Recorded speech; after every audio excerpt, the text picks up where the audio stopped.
慈济基金会居港分会举办的潍赛节纪念活动，现场洋溢着温馨感人的氛围。其中，佛教信众为父母洗脚的传统仪式，成为活动中的感人时刻，以表达对父母的孝敬与尊重。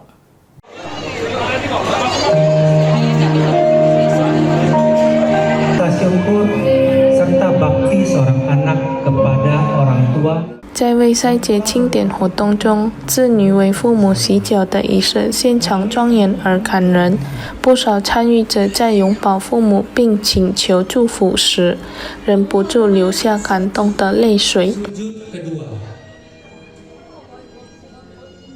其中一位佛教信众Josephine Ang表示，能够参加1年间举办一次的为父母洗脚仪式，让他深受感动。他认为这一刻让自己与母亲之间的关系更加亲近，也更有意义。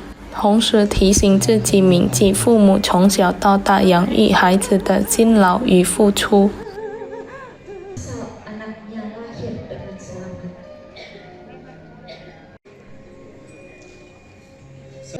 Tentu saya terharu ya, terus kayak ini kan acara 1 tahun sekali, bisa ngebasuh kaki orang tua, kaki mama, jadi lebih dekat ke mama, juga bikin mama terharu gitu.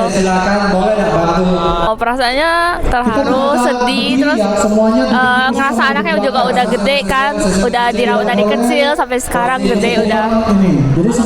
Orang tua kita di rumah yang selalu jaga kita, rawat kita dari kecil, terus juga Waisak mengingat Buddha, dimana kita harus ibadah terus。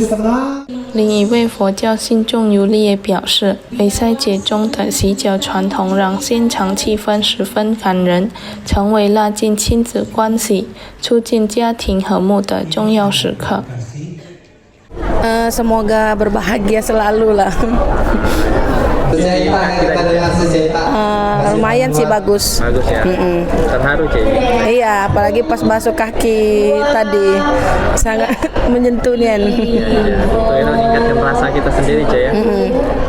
潍赛节中的为父母洗脚传统，不仅提醒人们孝顺父母的重要意义，也进一步增进家庭成员之间充满爱与温情的关系。Muhammad Aidil, PAL TV。